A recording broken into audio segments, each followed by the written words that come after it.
Have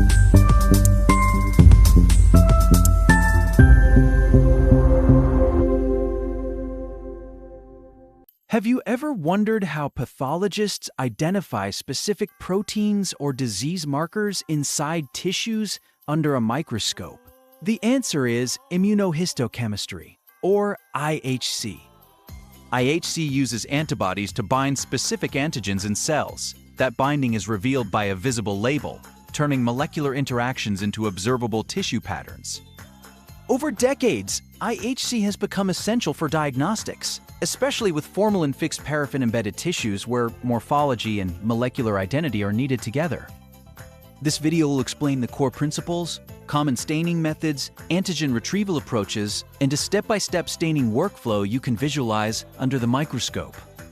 We'll include labeled diagrams and real microscope footage to connect concepts with practical images, keeping explanations concise and focused for learners and practitioners. Before that, please subscribe to this channel for regular paramedical videos. Let's begin with the basic principle at the heart of IHC, specific antigen-antibody recognition, and how we turn that into a visible signal.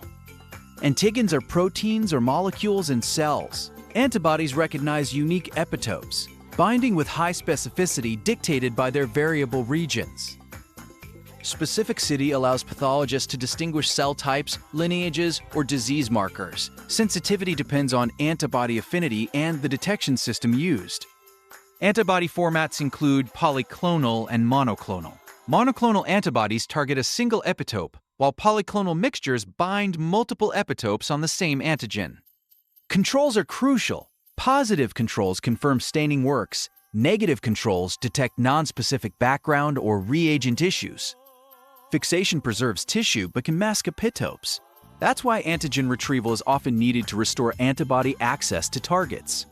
Next, we'll review labeling options that convert antibody binding into visible color or fluorescence for microscopic interpretation.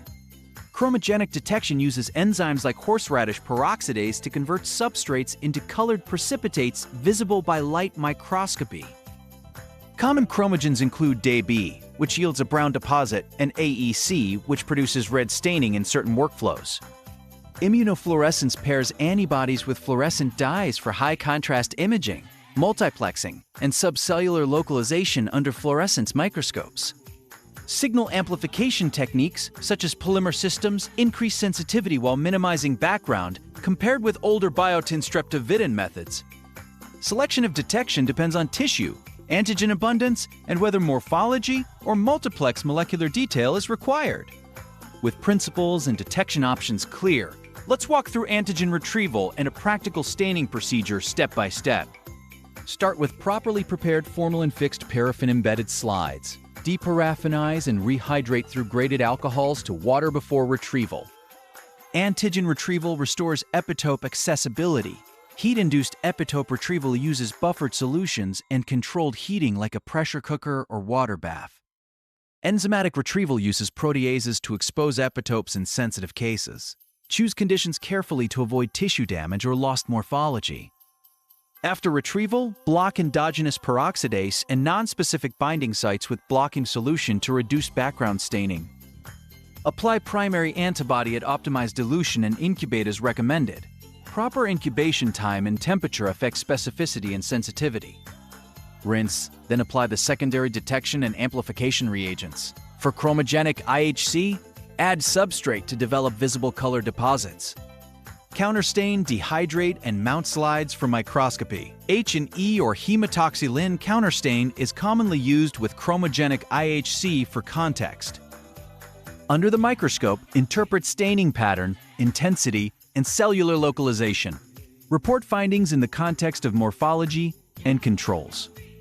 IHC applications include tumor typing, infectious agent detection, and biomarker assessment for targeted therapies in diagnostic pathology. Common pitfalls are weak signal, high background, or non-specific staining. Troubleshoot by checking controls, antibody dilution, retrieval, and incubation conditions. Quality assurance and documentation ensure reproducible results. Record antibody clones, dilutions, retrieval conditions, and lot numbers for clinical reliability. In summary, IHC converts antigen-antibody interactions into visible signals using appropriate retrieval and detection methods, vital for modern diagnostic pathology.